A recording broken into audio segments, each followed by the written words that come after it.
back to another episode of Feathers and Field Goals. It feels good to be consistent this spring. After a great fall season, we had a little bit of a winter hibernation until we're back into this. We have our new recording studio. I'm back here with co-host Dan Steenkammer. We haven't been able to have the trio of producer Brody Hamilton in with us. Scheduling has been tough this spring, but we're still pumping out episodes. So it feels good to be back here with you, Dan, to talk about spring sports. Yeah, likewise. And this is great timing, Bryce, because all of a sudden now we have the spring sports conference postseasons coming right up. And there are multiple spring sports that are jockeying for good position in league tournaments. And it's even more fun that it's all new in terms of new postseason formats a little bit and obviously new faces in a postseason bracket in all these new leagues. I'm thinking about the one sport. We're going to get to it, but I'm thinking of softball. The one seed and the Coastal Athletic Association in the past couple of years, they should have had a couple tournament hosts themselves, and they're going to in their first year in Conference USA be able to host the Conference USA tournament. So I think that's going to be fantastic. First, though, we finished last episode talking about Delaware spring football and their season. They just wrapped up their 15 practice slate. There was an open practice for season ticket holders, for family, for media. Fun opportunity to talk to some familiar faces. Got to chat with the program a little bit at the end. It was fun to be at, and we kind of previews that in our last episode. So I kind of wanted to tie a knot on the Delaware football spring season, because that's kind of where our bread and butter was in this new format for Feathers and Field Goals last fall. Before we get into 2026 fall season, head coach Ryan Carty, general manager Patrick Calloway had interviews with and Dan, thank you for being able to make the time to represent feathersandfieldgoals.com at the event. But just the spring practice wrapped up. It was fun. Those interviews, what were kind of your takeaways from it all to wrap up the football spring season? Well, first, credit to Delaware for making Patrick Calloway available, because it was great to catch up with him. It's always been fun seeing him around at practice. He's certainly very accessible and friendly. So I don't mean like, oh, we never get to talk to Pat, but I just mean in terms of having the chance to formally meet with him in the press conference setting. I was curious to hear from him about how the network of general managers maybe kind of gets along across the industry and across college football, or at least in the G6 or in Conference USA, for Patrick Calloway. Because if you remember, I believe it was Jordan who we were talking with, Bryce, Jordan Skolnick, I think had kind of helped us understand a little bit in just our conversations with him and getting an understanding of the business that, there's a little bit of an ability for general managers to understand what the real market values are of some of these rev share numbers and all these things. So it was nice to be able to hear from Patrick about how they're able to coordinate a little bit in terms of just, you don't want to give away all of your information and become vulnerable competitively and become, vulnerable to being outbid, honestly, frankly. But in other ways, you want to have an understanding of what's being inflated, right? And what's being just inflated by player representatives or player agents. So just getting down to the business of it. Patrick's very much, well, I felt, he's on the ball with that kind of thing. He understands, what to look for with that. He knows how to sift through what's being put out there. Not every number you see is straight up, right? So yeah, just to get to hear from Patrick Calloway about how the business side of the operation is going. But he also emphasized his role as being a resource in not necessarily like on field coaching, of course, because he's not formally a coach, but coaching up the guys in terms of just their life of being a college football player and helping them through the experience of being a student athlete. Patrick Calloway definitely prioritizes that. So those are all things that stand out and can catch up with Patrick. It was good to hear from Pat, because we had Coach Ryan Carty on the show with us to talk about the spring, and we got to learn some of those names. So it was good to hear kind of the off the field side a little bit more, and hearing that a lot of it actually comes from a value of learning, especially from the high school level. It was actually, I enjoyed hearing about and you can elaborate this on this because you were there, but just hearing about the whole NIL rev share, like a knowledge transfer, especially from the high school level, like maybe some families from high school seniors and juniors are starting to learn more about how this all works. And I appreciated, but your questions, I appreciated with everyone there, Kevin Tressolini, Andy Walter, and Rich from GoHens.net to talk about just how this all works off the field. And it sounds like, I guess the knowledge transfer has been getting better over time. in terms of, yeah, folks may not know when they're going in, kind of not every FBS level or informal level of FBS has the same kind of revenue to share, or just because Delaware has just become FBS is not necessarily going to be, an ACC school's type of resources right up front, right away. So yeah, I'm just inferring that those might be things that you get people oriented to. But also, I think to have the alignment of Callaway and Cardi and the entire administration in terms of how they go about using these funds, I mean, that's important too. It's not, I don't think the football program's culture is trying to be one that is, a transaction of only 1 year and just put a lot of funds and resources into 1 year and then not have an expectation of trying to develop somebody long term. And we've seen the retention, we've seen that there from the current players, the roster that's been maintained into fall 2026. And so I do think that's good too. It's educational, I think, not just in terms of this is the reality of what Delaware might have to offer, might have to share with student athletes, but also the structure of that doesn't mean because there's rev share involved doesn't mean it's still not an educational experience, right? Like it's still an educational operation in more ways than one. So that sounds like a little fluffy or a little bit warm and cozy way of putting about it, because of course, at the end of the day, still want to win and still want to have the players on the roster who are going to help Delaware win the most games. So it's still pretty cutthroat in that sense, not like they're,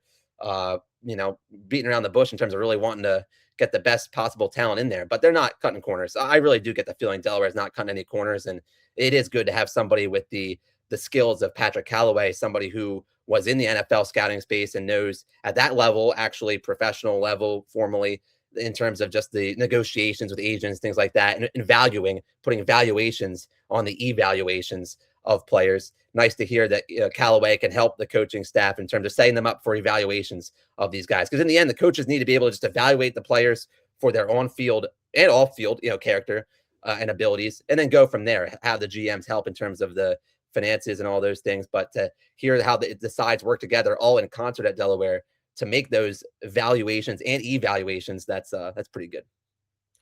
Something I picked up from the spring practices, and also Pat highlighted the personnel staff, especially when it comes from the high school side. Of course, the 2026 roster is set. It helps when there's not a second portal window anymore. So your roster kind of set, and they had a lot of people. I think it was said there was only like 6 high school guys and a portal ad that weren't a part of the spring roster. So that really helps build for the fall. But class of 2027, just a heads up for feathers and field goals. I'm a little bit behind on that. If you have the Twitter X notifications on this upcoming week, they're going to be filled with updating high school 2027 offers, but the personnel staff's already working on 2028. They're a year or two ahead, building the board basically to say for when the coaching staff gets to it, they can start to strengthen their board. As you said, I think the line of putting the eval to it is important. So the personnel staff as well this time of year are busy. Like you're thinking of spring ball, it might slow down a little bit, but this is actually it's the beginning to it all. So that was good conversations and from coverage on it. And Dan, thanks for sharing on it. For the NFL draft that just came by for Delaware football, some good news for some former Hens that are going to get a chance upcoming with one of the 32 NFL organizations. Of course, we've covered some UFL side of things, Nolan Henderson balling, Marcus Yarns balling for the Houston Gamblers, but Nate Evans, Cleveland Browns signed a UDFA deal after following the draft. And then we also have a few mini camp invites, and we have Fenton Bros, Nate Reed with the Las Vegas Raiders. We have my son Pollard with the Tennessee Titans and Nick Carico with the New York Jets. So Dan, you were doing a good job following it as well. What are your thoughts on these opportunities for former Hens? Hopefully continue that hashtag NFL level. Yeah, I was thinking about Nate Evans at cornerback going in, and then happy to see the news that he gets that deal signed with the Cleveland Browns.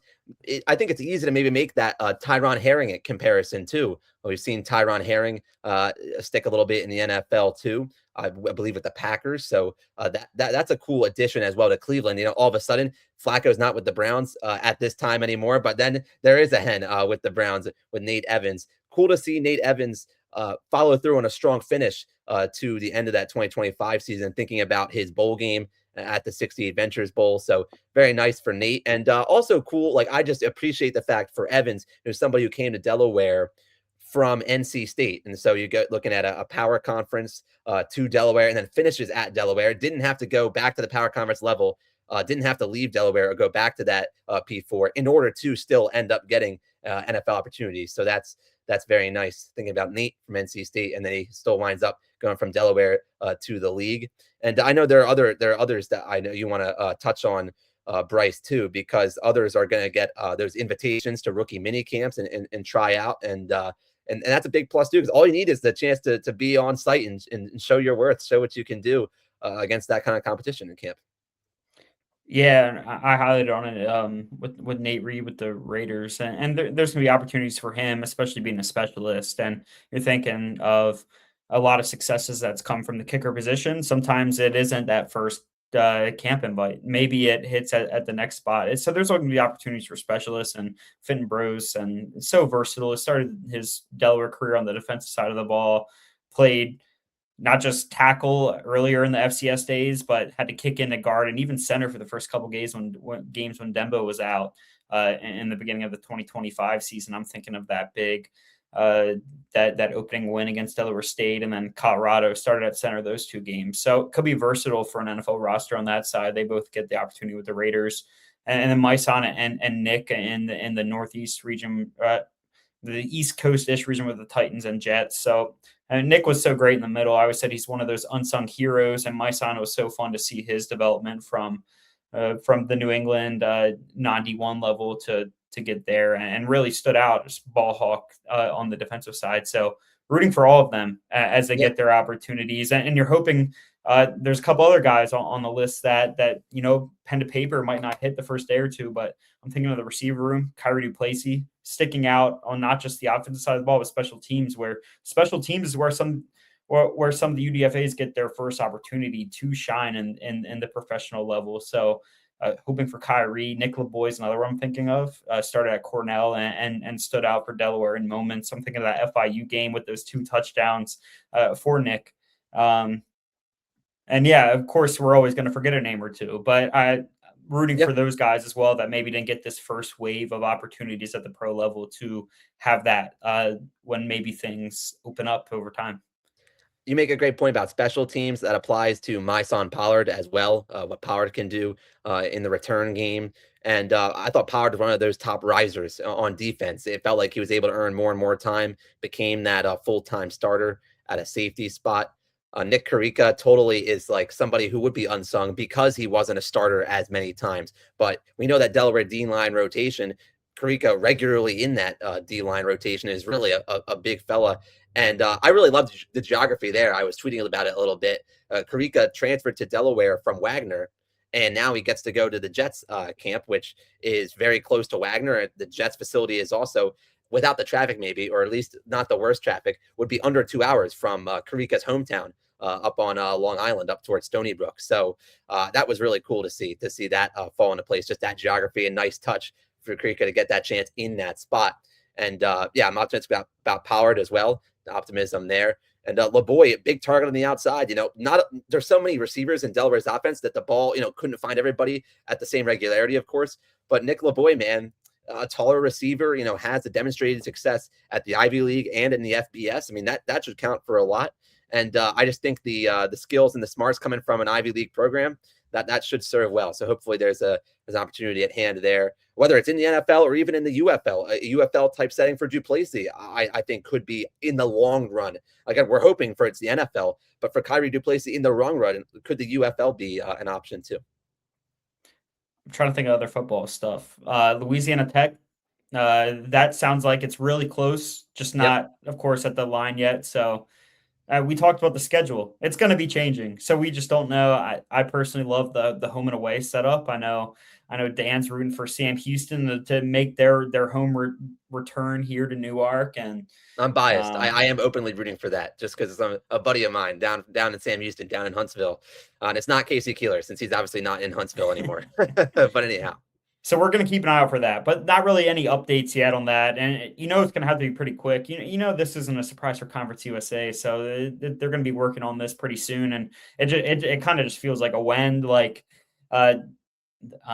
what we have now, we know it's set, because I think even in that press conference, Coach Carty was asked about the schedule, and he was like, "What schedule?" So like, Yeah. everyone's just kind of waiting for it. Yeah, and Coach Carty, we know he's somebody, again, he's planning things out. I think Coach has been somebody who, he'll look at the weather a long ways off in the forecast, maybe like a month-long weather forecast, right? Like he wants to Looking at definitely that be 30 aware day. of the planning coming ahead. And so I'm sure this is eating him up a little bit, but Coach Carty's a professional, doesn't want to, again, you're somebody who, this is somebody who understands the business, certainly, of FBS realignment. Delaware has been part of it, right? So Delaware hasn't left behind a whole huge mess of chaos with scheduling, though. That hasn't been what Delaware has done. But I do think Louisiana Tech, they should owe some emotional damages to Conference USA fans, because we have people wanting to travel, certainly, and for Delaware folks trying to book travel for longer distances. I mean, everything's basically a longer distance for us in the Delaware area when it comes to thinking about those conference road games. So it's not like driving in the car from Jacksonville, Alabama to Kennesaw or something. So I do think that once this is all worked out, maybe by the time you're listening to this or watching this, it will have been settled in terms of CUSA relenting and releasing the revised schedule that we do believe they've been sitting on for a while. Maybe by the time you see and hear this, that will have happened. But even so, regardless of when it happens, it's been long enough that I think there should be some emotional damages, practically, because not only Delaware fans, but other remaining fan bases in the league are kind of caught unable to pencil in and then Sharpie in those Saturdays and those weekdays, because Bryce, it, and we got to talk to people at practice, and we appreciate everybody who came up to us at football practice. Like, they feel the same way as we do. Like, this is Delaware football we're talking about, and other fan bases for their schools. It's like the falls revolve around what the dates are. We plan around these things. We're on site. We want to be there. So so it really has been a big test of patience. I'm not saying anything new, but I just want to share with all our viewers and listeners, we feel exactly what you're feeling right now, just from a Delaware perspective. Yeah, I can't wait for it, and it's gonna be whenever Conference USA, Louisiana Tech are allowed to announce it from the legal aspect of it. Like when it's allowed to announce, I'm sure Conference USA is gonna, hopefully they feel the pain and announce the schedule within the same day or two. So like Yeah, no reason to wait longer than that, unless it's just trying to, CUSA is having to swallow some pride, because CUSA will be the one that has to revise the slate and not Sunbelt. The Sunbelt won't have to revise its announced right. schedule. The Sunbelt, including La Tech in the schedule, that Sunbelt schedule will hold up, and then CUSA having to revise. Maybe CUSA is trying to figure out how to roll that out, without taking as much of a, having to swallow your lumps, swallow your pride.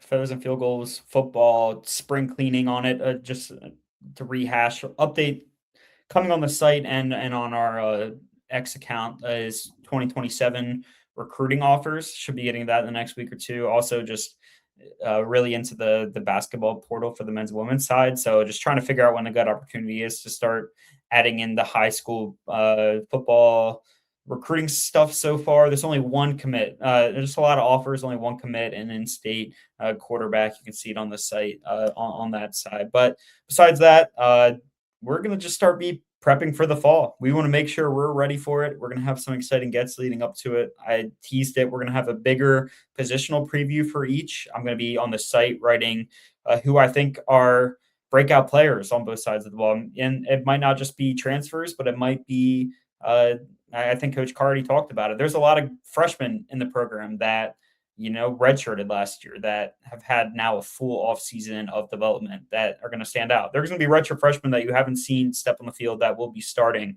on Thursday night for the opening game of the year next fall. So, Bryce, one thing to point out, and we'll talk about this more in the summer. One game we know for sure, Merrimack, right? We haven't talked enough about Merrimack. There's an O'Connor brother over at Merrimack now, right? At the quarterback position. I was just thinking about that earlier this morning. Imagine if wow. that would really be just an awesome chance to get Ryan, to get OC on the program. And I'd love to just get like the family perspective on that. That'd be so much fun to see and O'Connor actually get in the game against. I mean, I guess I'm trying to keep track. Will Ryan's brother at Merrimack be a sophomore this fall? I should have verified that. We can fact check. You're ahead of me on that. I totally forgot about it. I remember the recruiting side of it from high school, but I totally forgot about the Merrimack placement on that. So that's a good call out. We'll look more into that. We'll make a note about it. We'll get the research department on it, which is my other tab is the research department. Basketball portal updates. Two for the men's and women's, two signings early. The men's side, you kind of already see your front court pairing maybe for next year. And Manhattan point guard transfer Devin Dillard started his career at George Mason. He's a Washington D.C. native. Came off the bench. George Mason missed the following season due to injury, but then had two fantastic seasons at Manhattan. The first was the MAC, the MAAC, not the Maction side. Was the sixth player of the year for that his first year off the bench, playing the 1 or 2 role at 5'10". Shot 43% from the field, 13.5 points per game. And last year, the efficiency dropped a little bit. So you kind of wonder why, but I do think that Delaware's hope is to put Devin in a position to, with better players around him, and take some pressure off of him scoring the basketball and maybe up that efficiency the next year. So good start on that. But the first official announcement that happened was Chuck Bailey, the third from Nevada, a Detroit, Michigan native, who started his career at Evansville, was, I believe, had all rookie Missouri Valley honors at Evansville, and then 2 years at Nevada. I still remember watching Chuck in opening night, just trying to learn some of these Conference USA basketball teams. Nevada played against Louisiana Tech opening night of the season, and Bailey finished with a team high 27 points, which was his career high, I believe. And his freshman year at Evansville, of course, Missouri Valley played against Missouri State and had a high scoring output as well. So you're thinking of former and current Conference USA teams. His two best scoring outputs of his career have come against those programs. So excited to see Devin and Chuck here. The women's side, 2 official signings so far, and 1 commit that has been online. I think the name for the women's side that should be highlighted is Francie Ulysses from Longwood. Started 3 years at Longwood, and solid output down low. Is going to be an impact player in the front court immediately for Delaware. Danielle Mattis is a Jersey native, freshman year at Loyola Chicago in the A10. Is going to be a shooter off the bench. So you're going to see some perimeter shooting output for the program. And Sanaya Littlejohn from George Mason is going to bring some ball handling. And we talked about that with Jordan about both programs need to get some more ball handlers. So Sanaya from George Mason, she's not the one that has crossed the line in terms of Delaware announcing it, but has posted on her social media of committing, Philly native committing to Delaware. So some early output and definitely more to come. I think both programs, the men's and women's, should have an exciting announcement that should be an impact player coming for them. But these are the ones we can talk about so far. Yeah, thanks for that, Bryce. It's been great to be in contact with you as you're tracking this on your end on the basketball side. And we were both of that mindset of, thanks to that great conversation with Jordan heading into this basketball portal span. We had a bit of a mindset of what some of the objectives were for both men's and women's basketball, roster objectives. Men's basketball, expecting guys who, for a lot of them, this Delaware may be their third school, right? And that may be hard to wrap your arms around initially. It's harder to, think long-term about these guys because of that. They're older players, but it's good that they're older players because you wanted that proven college basketball experience. A little bit less of the youth that may have caught up to Delaware this most recent season. So you think about the younger players in-house who Delaware is bringing back, Kazanecki, Taylor, that list goes on. But then also, okay, as you say goodbye to Fernandez and Bliss, okay, the incoming starter replacements, starter level players are guys who have more college playing experience than even Bliss had coming in, right? Right. That is somewhere we're seeing that build. We're starting to see those types of pieces come together. Men's basketball should have more news really pretty soon. I mean, by the time we release this, there may be more official word from UD, Bryce, but that's just kind of how this game is right now. Any day of the week, you could get more confirmation of formal commitments and signings.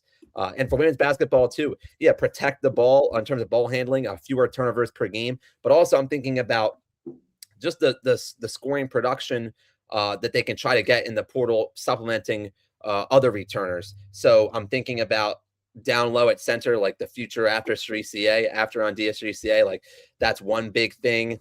Thinking about replacing the 3-point shooting of Trinity Vance too, with Vance entering the portal. So those are pieces that are going to keep coming together too. But I do think the Longwood addition on the women's side is going to be the rightful headliner early on.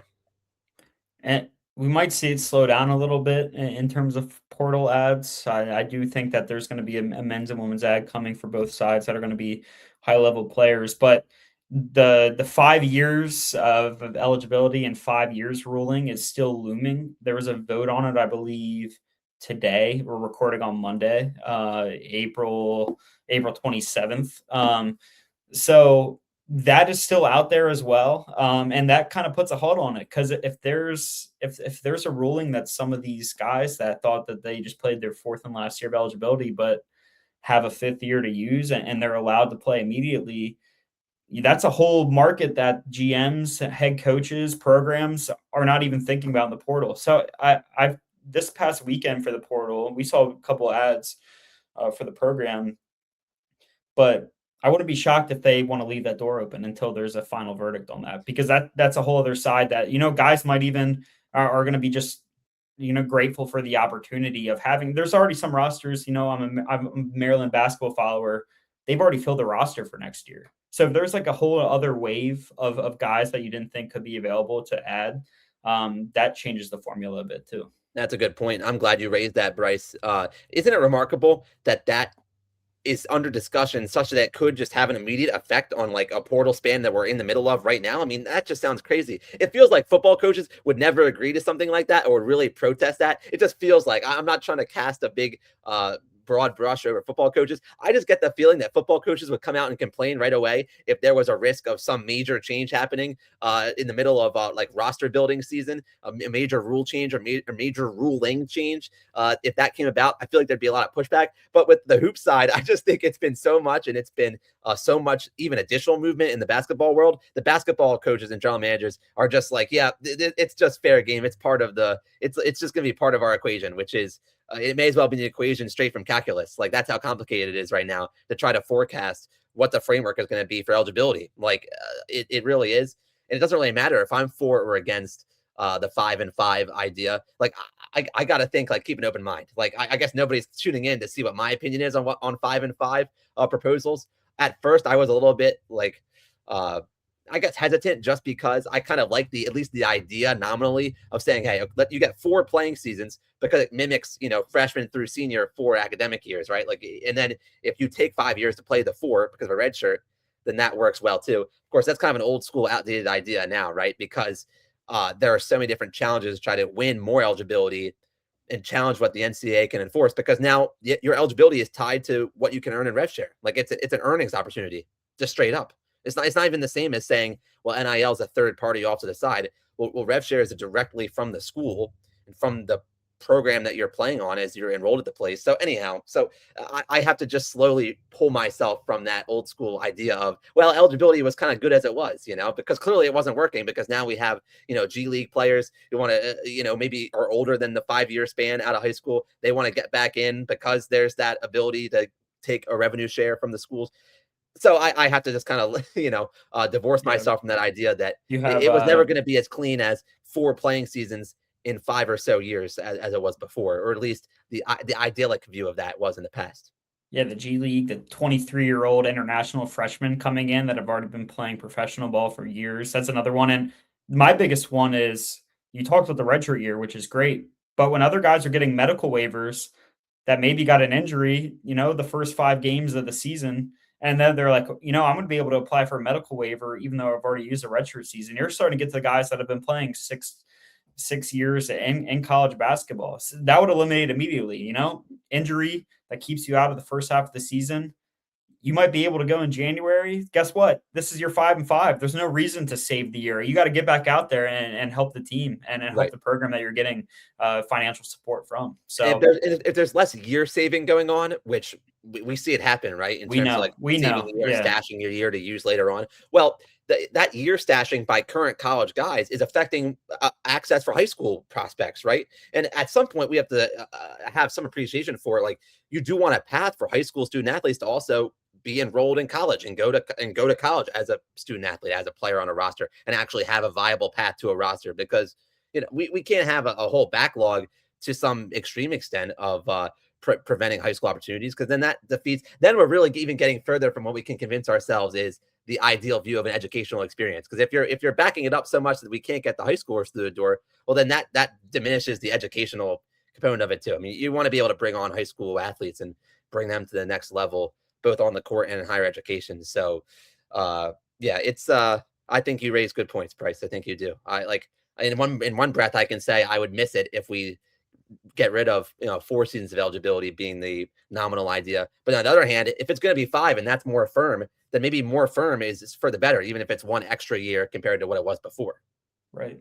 The high school side too, like Florida International just signed a top 100 rated recruit right out of high school. He decommitted from Boston College after the coaching change from Earl Grant losing job Luke Murray, but they signed a top 100 recruit rated, and so that might create an opportunity for members of Conference USA to sign better high school recruits. But yeah, I don't want to dive too far into that because we have to talk about in-season stuff too. We're always into the off-season for football, basketball, but in-season, we're going to talk about women's lacrosse. First, I want to start with softball because we still have a little bit of regular season left for them. Delaware softball clinched a spot in the Conference USA tournament, which is important because they're hosting it. You can't host the tournament, not be a part of it, but we know their win streak got up to 11 games, took down Maryland midweek to extend that win streak, fell to New Mexico State in close games on Friday, lost 3-1 on Sunday, lost in a high output game. I think it was 12-10, won that Saturday 11-2, scored a run in every inning. But New Mexico State is a tough program in Ken's Conference USA. So they're sitting at 28-21 overall, 15-9 in conference, which is tied for third. I don't have updated Conference USA tiebreakers, so I don't want to dive into what may happen, but we'll update it on the site as we get later in the week. Tied for third right now, and then having to host Western Kentucky, who's 18-6 in conference at second, 3 games above. So this is going to be I'll just open up with this, Dan. Huge weekend for softball coming into the preparation for the Conference USA tournament play. I have had this series against the Hilltoppers of Western Kentucky circled for a while, just seeing how it was upper half standings type situation, seeing that it's back at the Delaware Diamond. First of all, just in general, I'm starting to get the vibe, and we've discussed this a little bit in the Feathers and Field Goals Discord channel, which has, by the way, that was one of the reasons that we actually were on hiatus. We were building this online community, this group chat setting. Really great to have different Delaware fans and viewers and listeners just converse with us about all kinds of stuff, including our NCAA football video game dynasties. Anyhow, it's been fun in the Discord. And I think the Discord discussion at one point was, Western Kentucky, we have a track record now from a Delaware perspective of games against WKU that have just been really memorable to create a little bit of a rivalry. Football, we know about in Newark. We know about men's basketball game, WKU at UD. Was infamous ending in terms of being so close. So now, okay, WKU softball at Delaware with all these stakes. And you look at WKU, they're so close to Delaware in a couple of offensive categories. And I'm just looking at, in terms of gauging where Delaware's been for most of this year, now that we're almost through the regular season entirely for Delaware softball. And I think about Delaware softball with the offense, right? The pop, how does that translate in the Conference USA? And the firepower has been there with the bats. You look at Delaware's team stats in Delaware softball, tied for second in home runs in conference play with 30 home runs. Look at a tie for third for Delaware in the in-conference stats as far as RBI driven in. You have 129 runs driven in. So that's, up there in that top third or top quarter of the league. And then also just in runs scored, 142 runs scored by Delaware. It's number 3 in Conference USA in league games. And Western Kentucky's at 141 runs, right behind Delaware's 142 runs. So I'm just looking, just browsing the total team stats.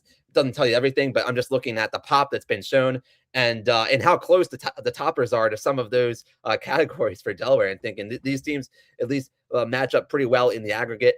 On paper, Delaware's pitching as a team in conference games done a good job, really good job keeping the ball in the yard. I think about Delaware's ability to put the ball out with Maddie Diamond, Sydney Schaefer hitting home runs. Well, Delaware doesn't allow a ton of home runs on its pitching end. I look at the Blue Hens having the fewest home runs allowed at 12 home runs allowed in conference games. So I think about that, the comfort of pitchers for Delaware in the league tournament, being at home and then trying to keep the ball in the yard against some of the best lineups in Conference USA. But so that should bode pretty well with Delaware's track record at such few home runs allowed. And Delaware's pitching is in the middle of the league in walks. So it's not like Delaware's issuing anything more than like roughly a conference average in walks by its pitchers. So thinking about those factors, I think Delaware's been on point and on target. But Bryce, you and I were speaking. I wanted to have you certainly weigh in because I've just been rattling off my numbers.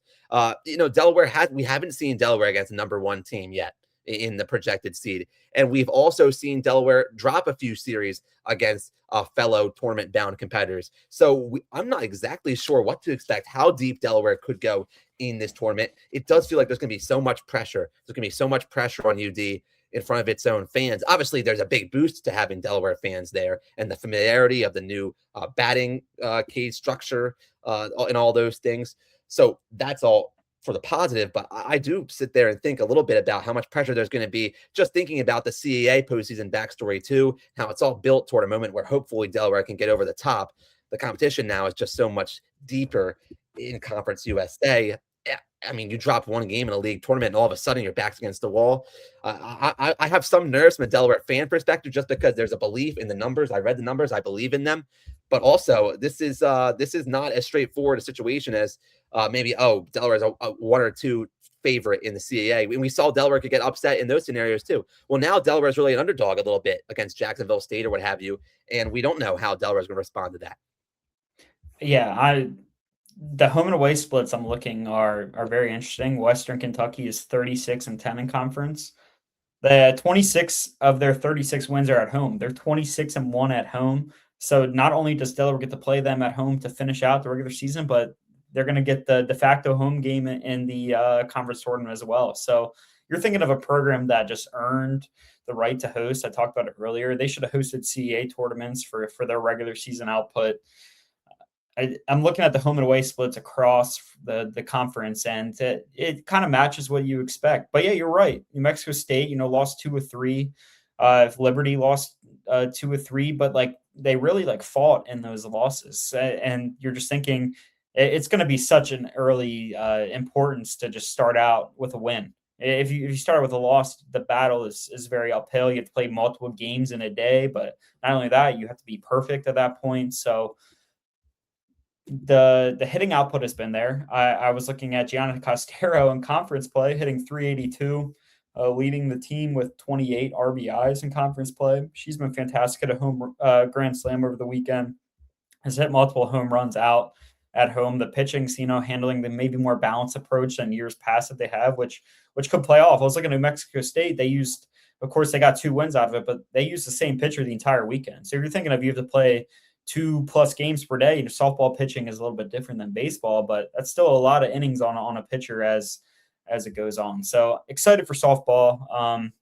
We're going to see this is a Thursday, Friday, Saturday series, so we should know the seeding for this by the end of it. And from the Feathers and Field Goal side is we're going to highlight the softball program next week even more. So we're going to have head coach Jen Steele on the show, and hopefully get a couple players on that to talk about it before we see some more action on the Delaware Diamond. So it'll be fun. This is like the first conference tournament since how long that Delaware's hosted from all sports. Yeah, well, I'm thinking about field hockey in the past, like in CAA era field hockey for sure would have had field hockey CAA bracket be at Delaware with a number of occasions. Trying to think of other sports as well.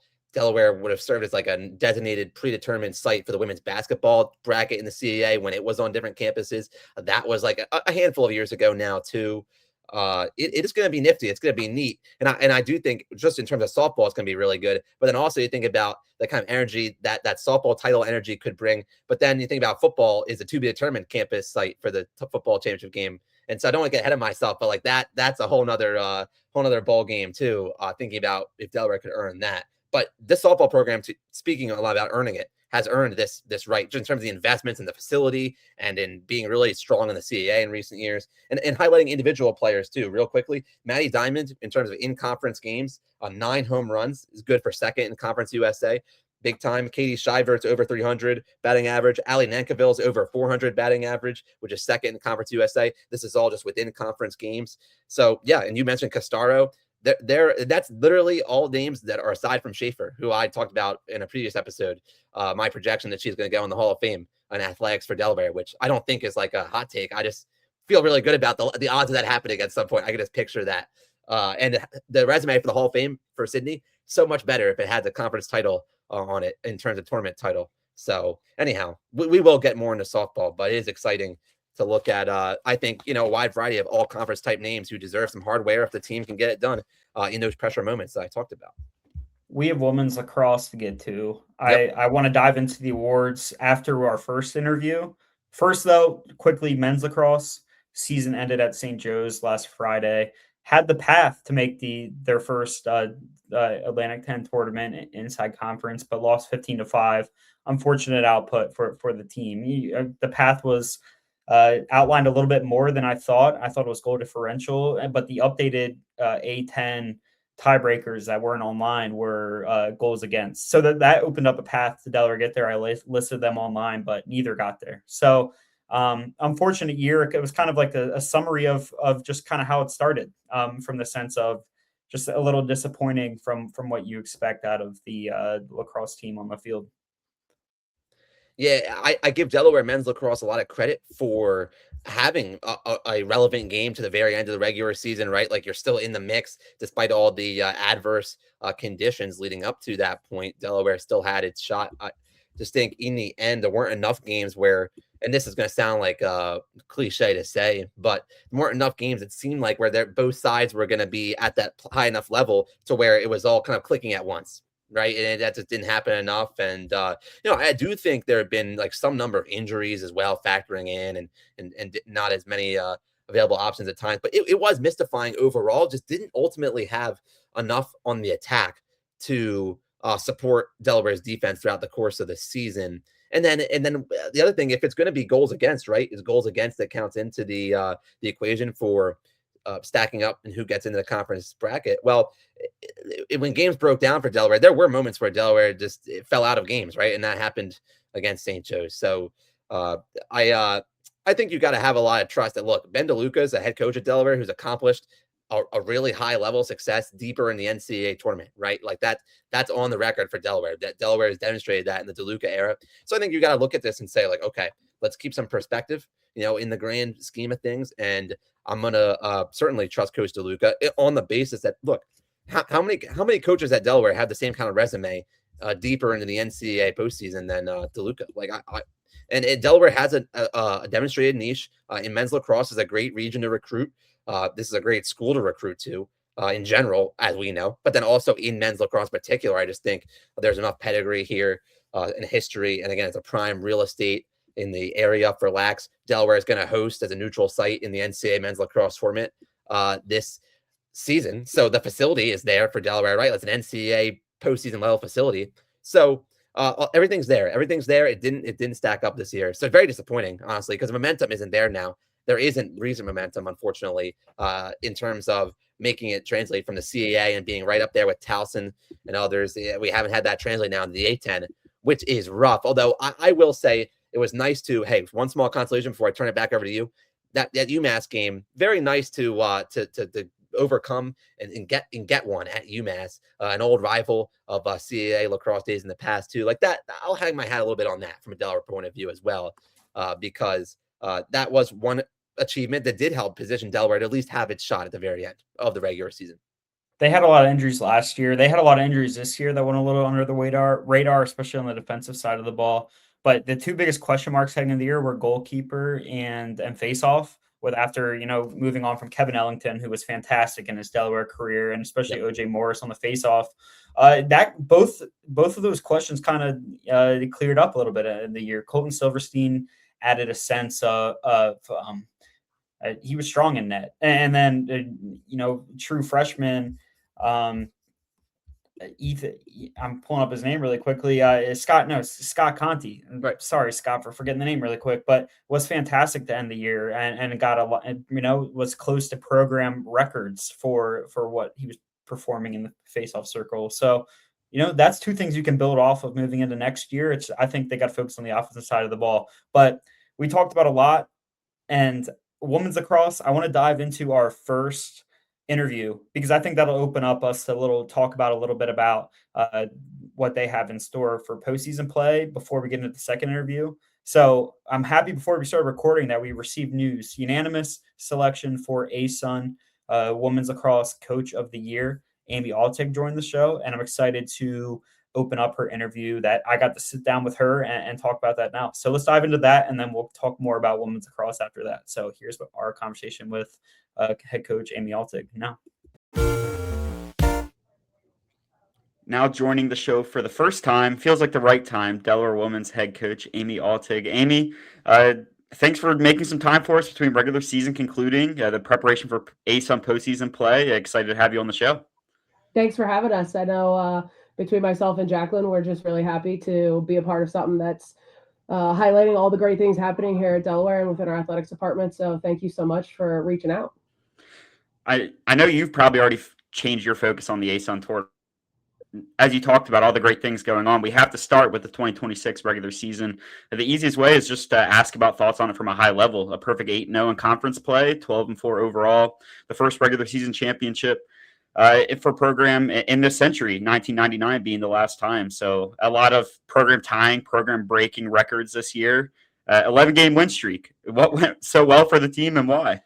Well, when you say all of those things, I think it's, it is overwhelming, and it's incredible to see that kind of success. And I think all the credit goes to this entire group, from my whole staff, our support staff, to all of our student athletes who all devoted, at the very beginning of this year, they said, we're going to give everything we've got. And they've been doing it. I think it really is showing as we're hitting our stride through conference play. It's really a remarkable feat to hear all those milestones that we've hit. All things that, and we've said that broadcast, like, we're just really not good at celebrating things because we are where our feet are and we're living in the next thing. But I think to look back on it all, it's the culmination of a whole year's worth of work and many years worth of recruiting. And this senior class is so incredibly strong, and their personalities are incredible, and I think they're great leaders. So I'm surprised, but not surprised at the same time, because I think our team really prided itself this year on making a statement through change, through conference change, through all those pieces. So for us, it's been a fun ride, and a ride that we're not ready to get off of yet. So more preparation ahead, but I think looking back on it, there's just a lot of pride for what our team has accomplished and the work that they've put in. You talked about it. It was a whole new slate of teams to learn in conference play. But before you got there, non-conference play, scheduled a really tough regional slate of games to start. What was learned in those first few weeks of non-conference play to lead to the run that the group is on now? Ever since that really close loss at ranked Georgetown at the time, the team hasn't lost since. So I see the vision for the scheduling and really building it up before the ASUN play starts, and what was learned during that time. Yeah, I've said this multiple times this year. I think we had to learn how to lose in order to learn how to win. And in every sense of it, learning how to battle through hard, learning how to battle through, hard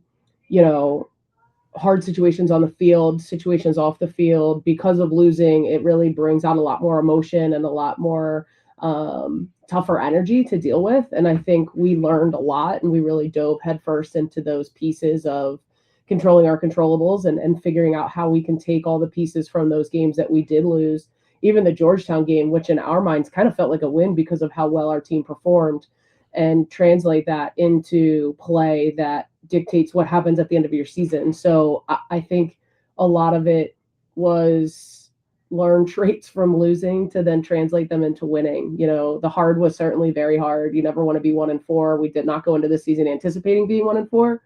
And we have a lot of really competitive kids on our team that, they found their bond through those losses and that record. And they said, enough's enough. And did a lot of work on and off the field to ensure that we didn't have that going into conference play. So, it's a culmination again of constant communication, constant work from our staff to our team.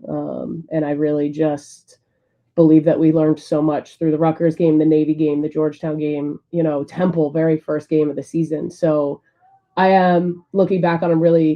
I'm not happy to be 1-4, but I'm happy that the things that we learned that then translated through to propel us on an 11-game win streak. So, we're just proud. I'm glad you mentioned the Temple game because I think that was a big lesson learned in the beginning. The Blue Hens got out to an early lead. It didn't go the way that you wanted. But the Jacksonville game, of course, we saw how big that game was and being the difference between the regular season champs and the 1 seed to the 2 seed. And that game kind of felt similar in the sense of get out to an early lead. It doesn't swing the way you want in the second quarter, but the second half really showed the resilience from the team and getting that. Could you tie that? And you talked about the Georgetown game feeling like a win within itself of battling, but could you tie that Temple game of being the day one? We learned a lesson, and this is how we're going to handle it moving forward for the rest of the season.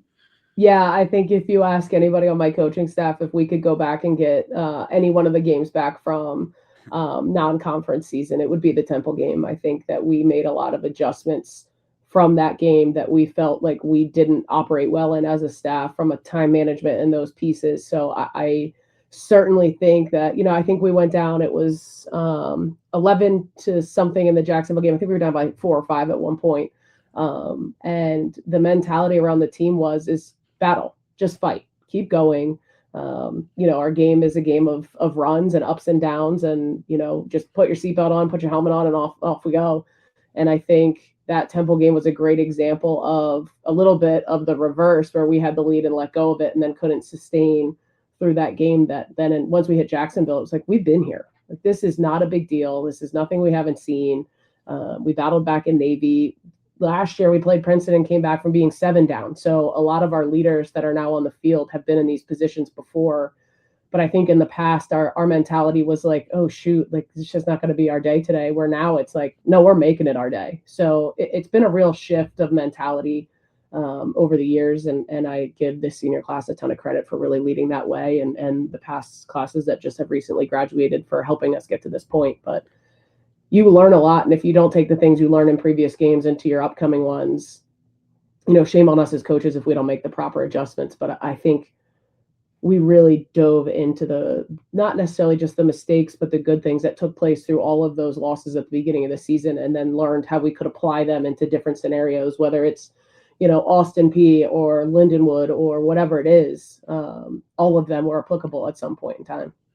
I think lacrosse as well is so great in momentum. When you think about if it's flowing on offense, you can win the draw control and stay on offense right away. And that's a great thing. You see a game of runs. Thinking of that Temple and the Jacksonville game, it can come from either side of it. It's a blessing and a curse if from the momentum side of it. You talked about the experience a little bit. A roster top down. It's not only deep, but deep with experiences. You talked about the senior class has played together for a long time. And does that really help having a returning group already have that experience playing with each other really change things in those tough moments? I think it's invaluable anytime. It's really hard to come in as a freshman and play. There's obviously the few that have that ability, but our game is so different from high school to college and from rules to the speed to the physicality and all of those things that to have a team that's really experience led, and that is even sophomores to seniors for us, because we had quite a few freshmen on the field last year. So to have that amount of returning players and senior experience is for us, it's like I said, it's invaluable. I think it's a huge piece of the reason we've had the success we've had this year. The ASUN tournament, the bracket's out. The Blue Hens play the winner of Lindenwood and Coastal Carolina on Thursday, April 30th in the semifinals down in Jacksonville. You've, of course, played both of them in the regular season. That first-round game will happen on Tuesday. What day are you guys traveling down to Florida? I'm sure you're going to have boots on the ground scouting both teams, even though you've seen both during the regular season. Yeah, we are going to go down on Tuesday. I'm not sure we'll live scout. We're still trying to figure all that piece out. But if it's super hot, we'll probably sit in the hotel and watch the game. There is a huge, a lot of, criticism as to whether or not our team can handle the heat. When we played Lindenwood, it was 90 degrees in Missouri that day. Who would have known that? But I think we've learned a lot about how to travel and play in heat now being in this conference and this new landscape. So we're ready for it. So whoever ends up coming out of that game will be prepared. All right. Are you kind of happy, I guess, in the sense of that last week or two of the regular season, you got on the road a little bit? There was a stretch of a lot of home games in Newark, and we're going to have to be on the road for this conference tournament. So let's finish the regular season getting comfortable being on the road and playing. that was a big piece for us. I think the more we can learn how to be away from home and to fly and to be in those places, I think we'd taken one flight in like the last 2 years in the CAA. Heck, we went to Hofstra day of last year and played and came back same day, when most of the time we would go the night before. So it's definitely been an adjustment for us, but one I think our team has really embraced and leaned into, and they are doing a great job taking care of brains, bodies, and everything they need to be doing. So we've got a great support staff here, from nutrition to strength and conditioning, that helps with recovery and all those pieces. So we're set up for success in that sense. But having the last few games be on the road, where Queens was a flight, Liberty was a long drive, like I think we're a little bit even more battle tested now from that travel landscape. Thinking about the travel differences, the CA has some great programs. The ASUN has some great programs, and you're heading down to one of them in Jacksonville for the tournament. What are some of the differences maybe that aren't as obvious as travel? Is there style play differences in the CA and ASUN? Like, what were some of the adjustments in the conference change? I think the biggest thing is I wouldn't say we were ever comfortable in the CAA, but you knew what to expect from the teams because you played them every year. And you started to learn the other coaches' coaching styles and what adjustments they would make in moments. Where here in the ASUN, we are learning everything for the first time. So we're kind of trying to run before we even walk. But I think it's really learning coaching adjustments that other teams are making. We're anticipating one style of defense. They come out in an entirely different one that we haven't seen before. So, we might watch every game that they've played all season, but here's something entirely new that they haven't shown. And that's been kind of the trend that we're noticing, is you really don't know what to expect. Style of play isn't necessarily as different from the CAA. The CAA had a physicality to it, but the ASUN does too. Everybody's out there. They just want to win, and they want to be top in the conference, and they want that automatic bid to the NCAA tournament. So it's gritty, it's hard, it's really good lacrosse, and I think we're really happy to be part of a conference that has the automatic qualifier. So right now we're just trying to navigate in the space of, okay, what did Lindenwood and Coastal do in the last set that we played them, and what can we anticipate next time? It's just a really hard game to play. I think once we hit years 2 and 3 in the conference, we'll have a little bit of better knowledge, but for right now, it's just learning how to adapt and adjust. It's challenging us as coaches, which is even more fun. But it's exciting. Every game, every moment of every game is exciting because you really don't know what's around the corner. But our kids are leaning into it. Sudden change and adapt and adjust are constants for us. We're about to talk with Jaclyn Marszal. What has she meant to the program in her 3 years here? It might be an obvious answer for you, but I'm going to give you a chance to talk about it. Yeah, I mean, what I would give to have that 4th year. We recruited her. We tried to get her. Steph came, which was a blessing in itself. And, Jaclyn ended up coming back in the end. So I think she's just, and once you get to talk to her, she's just such a phenomenal kid, just a bright light. So smart on the field. She's really kind of turned into our quarterback this year. She got to play with Delaney McDaniel the past couple years, and I think she's learned a lot from her. But Jaclyn is unique in her own ways, and I think that difference for her is what makes her great. We call her Diva around here. She is, she's just such an amazing kid, great personality that you see on the field. I mean, she is personality through and through. And happens to be one heck of an athlete. Our offense will have a hole in it when she's gone. So we'll certainly have to regroup there. But there's just so many things. I can't even list them all. Her ability to finish, her ability to create, her roll dodge inside is lethal. She's so quick. Her height, her strength, her stick work, her finishing ability. I mean, I could talk all day about Jack. She's a special kid, just as the rest of our kids are. But she has really set herself apart, and we're really proud of her. Well, now you're focused on one more. You don't have to focus on next season yet. You don't have to think about the attack next season yet. You still have one more, and then hopefully one more after that, and then hopefully one more after the ASUN tournament. But I do have to bring up one last congratulations as well for the Team USA U19 co-head coach. That announcement came out very recently. I know you've represented your country as a player and a coach, and to continue that is a big honor. What does that schedule look like for you after the season?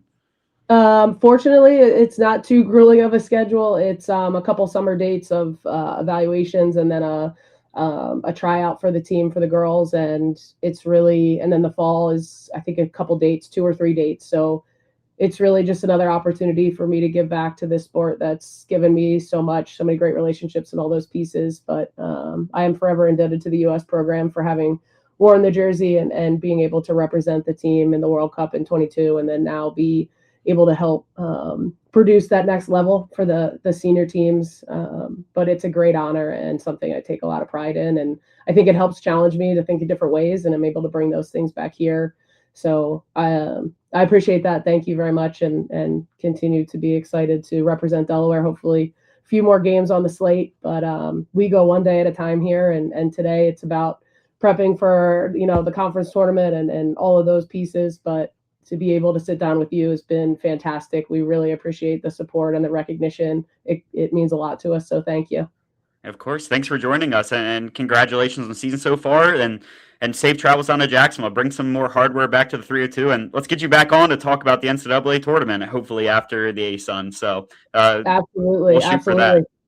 Go Hens. Thank you very much. So that was our conversation with head coach Amy Altig, and unanimous ASUN Coach of the Year, deserved. Dan, I was there for it. What were your thoughts on the convo? It was really fun to see you get to catch up with Coach. And I think one of the things that I would highlight is I love that you broke down, okay, let's go back to those non-conference results, because it's easy to almost not completely forget about, but kind of just push to the side, like, okay, yeah, like that non-conference happened. And now we can focus on the fact that it's been this huge run in the ASUN. But the run in the ASUN might not have come without, again, the tough lessons learned through some adverse moments in non-conference. The scheduling, you pointed out, Bryce, it made sense of what the program was trying to do in scheduling that way in non-conference. I like that Coach was very honest. Like, yeah, there's one particular Temple they would have really liked to get back, especially just thinking about, oh man, playing against a Philly program and what that does in head-to-head. You think about recruiting against people right in your backyard there. But to see the run now in the ASUN, it's so huge. I mean, this is exactly what you would envision in terms of, obviously, a number one seed is what you would want on paper, but now to actualize that in year one in the conference, hey, it's make them feel your presence right from the get-go. And we did think, Bryce, that this would be a good chance for the Delaware women's lacrosse program to have an opportunity in a different setting where it's not Stony Brook necessarily with a really strong stranglehold on the top of the conference, but rather this is one where you understand, Jacksonville has a really strong history, other difficult aspects of it in terms of adjusting to longer trips and maybe warmer weather in more places in the conference and playing in some of that heat.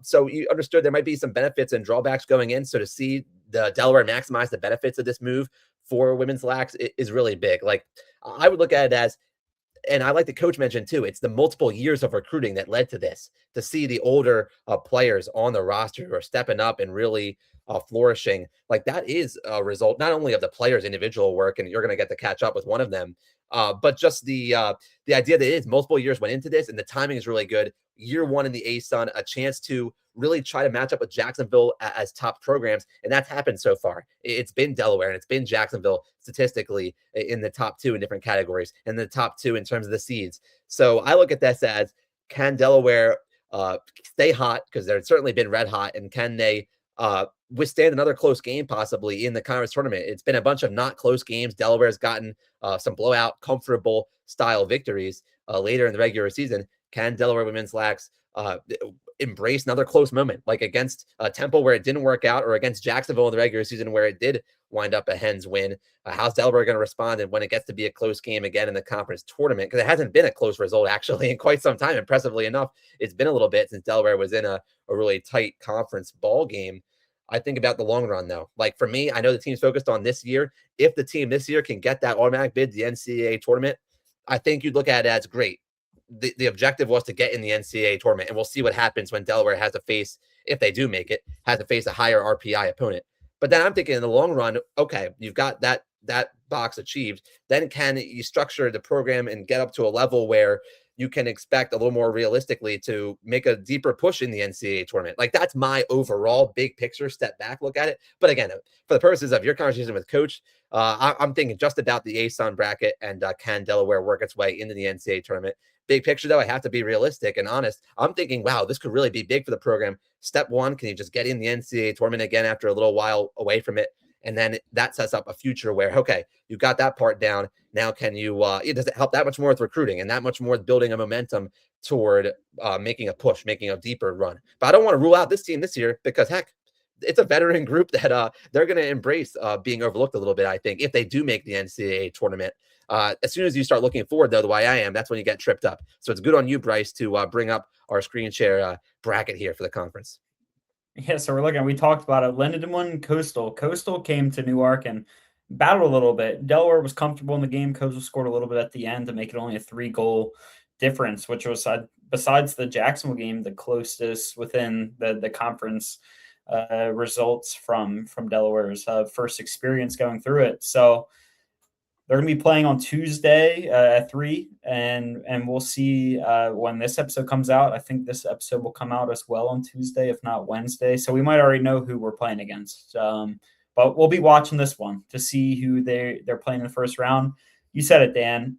I don't want to step one too quickly, but Jacksonville, Delaware, like it feels like that's what the ASUN is going to be tying up to this year. So, but we have the ability to look maybe one step too far ahead, too early.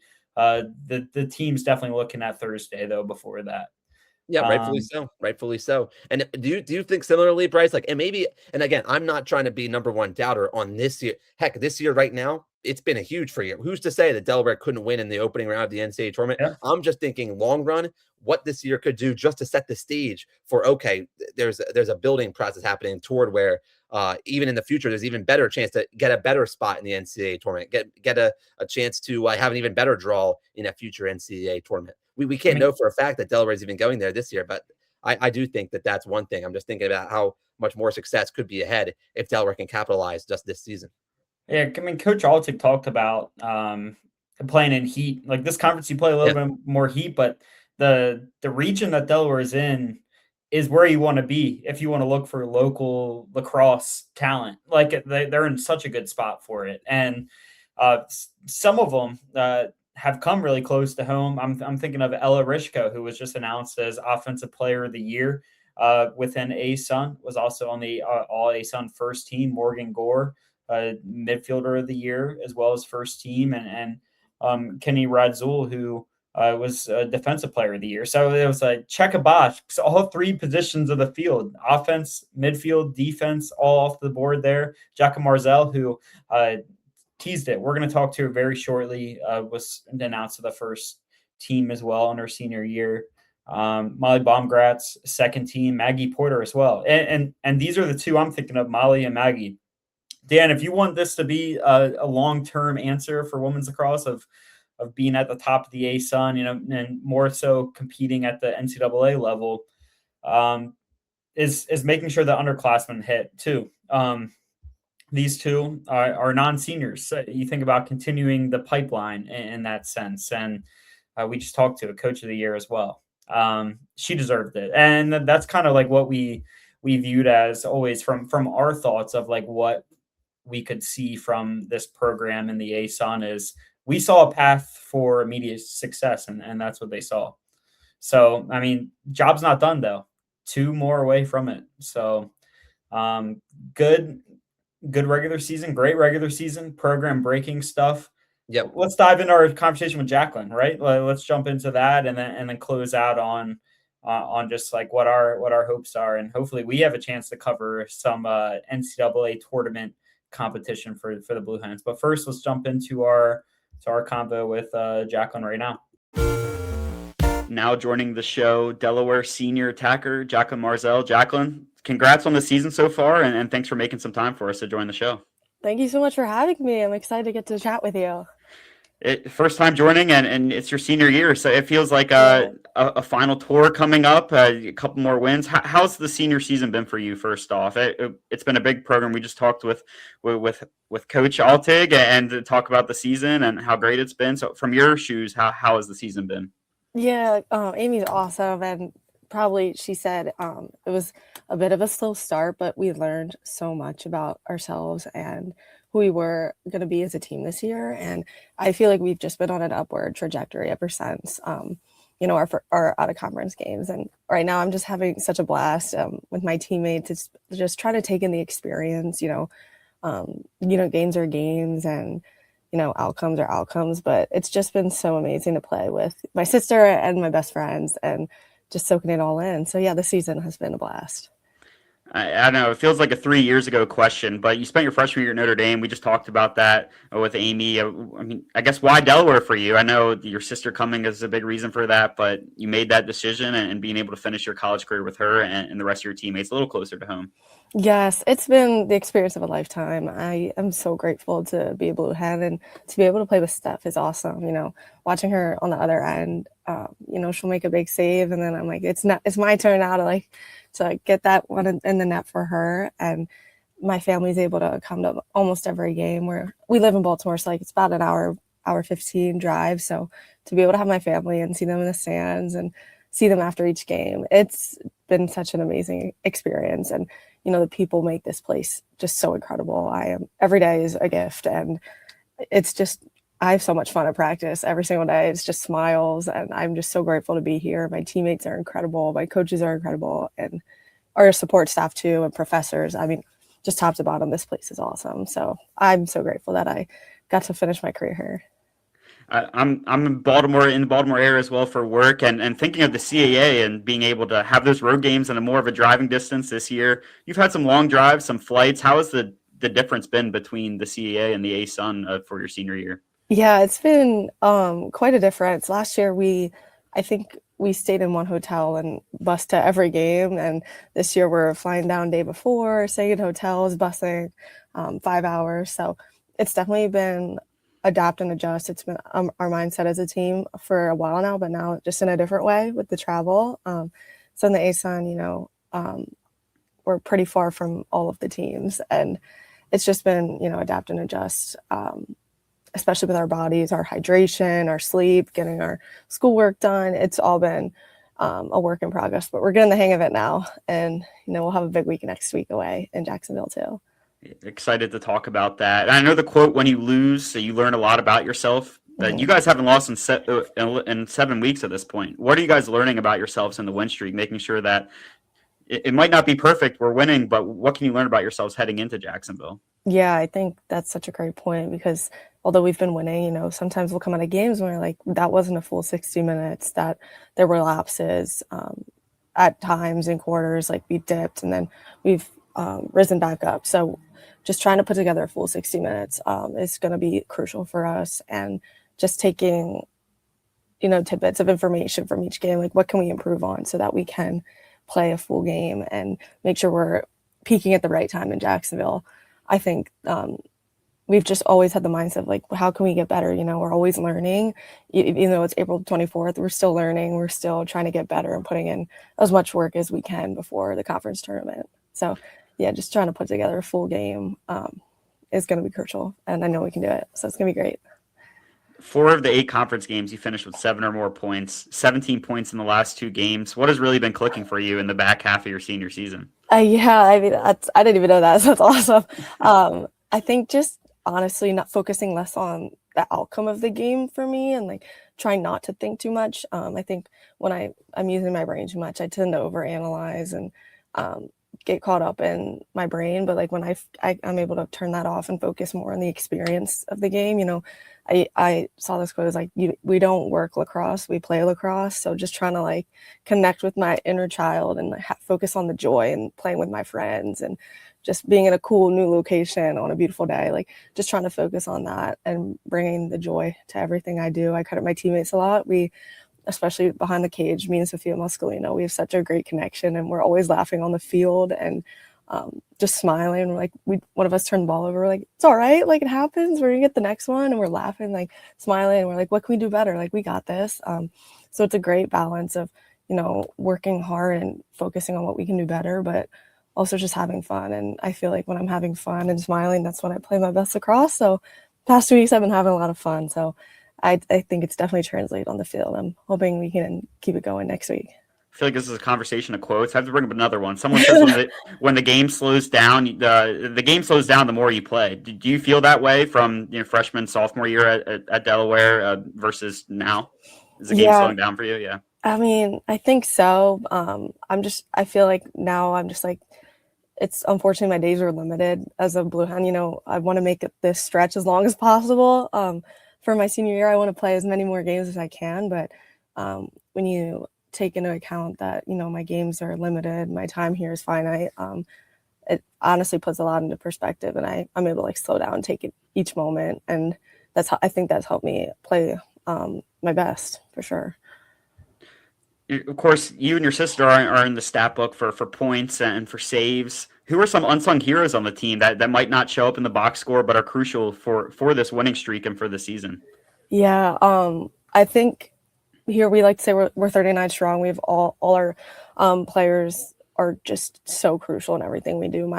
Some of my best friends are on the sideline, not on the field with me, but it feels like they are because we're so connected. Like I look over to my friends on the sideline and like they're holding up like the heart sign and like doing like just the best dances and laughs, like we're talking, and they're just so supportive and want to see us all thrive. Like so our scout team, they're putting in so much work for us during the week. They're preparing us and they're giving us their best so that we can perform on game day. And that's something that doesn't show up in the stat book. And that's something that, you're not going to see during the 60 minutes of a game, but the work that all of us are putting in, especially our scout team, their energy is unmatched and they bring so much juice and so much love to our program. So I give a lot of credit to them.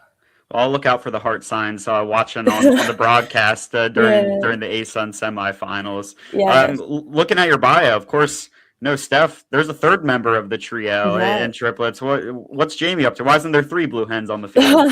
Yeah, Jamie. She's at Loyola University in Maryland. She's studying forensics there.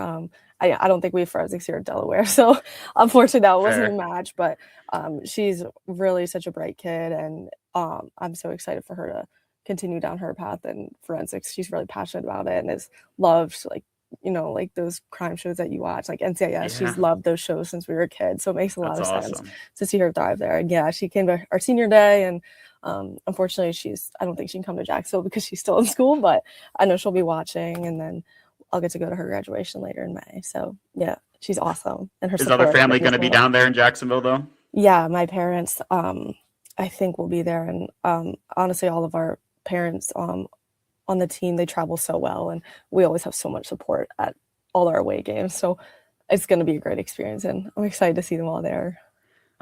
You said it's been a big perspective for your time's limited and playing one game at a time. You're focused on the ASUN tournament, but I know you're not focused on it yet. But while we have you, what are your plans after graduation? What are you looking forward to doing after stepping off the field? Yeah, that's wild to even think about because lacrosse has been my life for. I don't want you to overthink it. I know you're focused on Jacksonville, but I figured why we ask. Yeah, I'll be attending Villanova University in the fall. I'm going to get my master's in higher education leadership, and I'll be working in their Office of Student Involvement as their graduate assistant for leadership programs. So I'm really excited about that. It's always been a dream of mine to work in higher education one day, hopefully work with student athletes in some capacity down the road. But yeah, just focused on getting my master's and really excited to be working with like the student body at Villanova.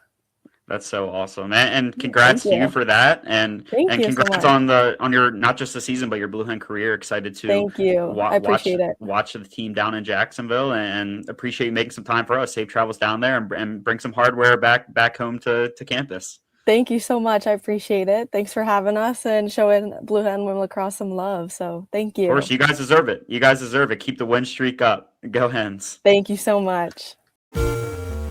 There's our conversation with both head coach Amy Altig and senior forward Jaclyn Marszal. So Dan, the path is forward now. 2 wins, one at a time, but 2 wins, and then a ticket into the NCAA tournament, which would be the first spring sport to do that. I know swimming had a great season, but yeah, let's get another one. Heads up, I've looked at a lot of the bracketology. I believe, is it USA Lacrosse Magazine? I want to shout out properly. I want to get the right destination there online. I think it's USA Lacrosse. I believe it's USA Lacrosse Magazine has had, I think it's been weekly, NCAA women's lacrosse bracketology, and they've even projected locations, sites for matchups. Delaware has been the projected ASUN automatic qualifier. So I've seen Annapolis be a site projection for Delaware. That would be really great for our Feathers and Field Goals team if Annapolis and if Navy were the host of a spot for Delaware in the NCAA tournament. I think Stony Brook could be an option for Delaware too. So a trip up to an old CAA destination as well. So, and by the way, Jaclyn, other than my note about Villanova could really use a blue hen, like they need the help, right? So like that's gonna be great. They could use the influx of a blue hen there. I'm sure that'll be really great. And after the lacrosse playing career, but the comment about, hey, you play lacrosse, you're not working lacrosse, like you get to play lacrosse, like it reminds me of even like Joe Flacco talking about just trying to embrace the childhood spirit of playing the game. Because yes, there is the over analysis impulse maybe a little bit, or you feel the pressure and you do really want to make good on the change that's been embraced by Coach Altig and everybody, and they've made that change be a winning success. But no, it's just at some point for individual success, you let yourself enjoy it the same way you're playing with your friends as a kid, right? You're playing with your friends now in college. So that was really cool. I thought that parallel, I was listening to Jaclyn, but it sounded like listening to Joe. So that's a compliment in the highest in the highest form. Well, I also want to shout out Brendan Thomas, Director of Communication Creative Services, the contact for the women's lacrosse team. He's done a great job this year and was able to set up both of those interviews. And Dan, I want to shout out you for joining me for another episode. I want to shout out producer Brody Hamilton for producing another great episode. This was a fun one. Now we have to sit back and watch the Blue Hens bring home hopefully some hardware down in Jacksonville in the ASUN tournament. Rooting for them down there. It'll kick off this week on Thursday. The championship will be on Saturday at 1 p.m. on ESPN Plus. The semis will be on the Thursday, April 30th at 3 p.m. on ESPN Plus. So please support the Hens. And we'll be back next time to talk about more spring sports and dive into Delaware softball as they begin their journey. So from us at Feathers and Field Goals, we want to thank you, the listener, for joining us for another episode, and we'll see you next time.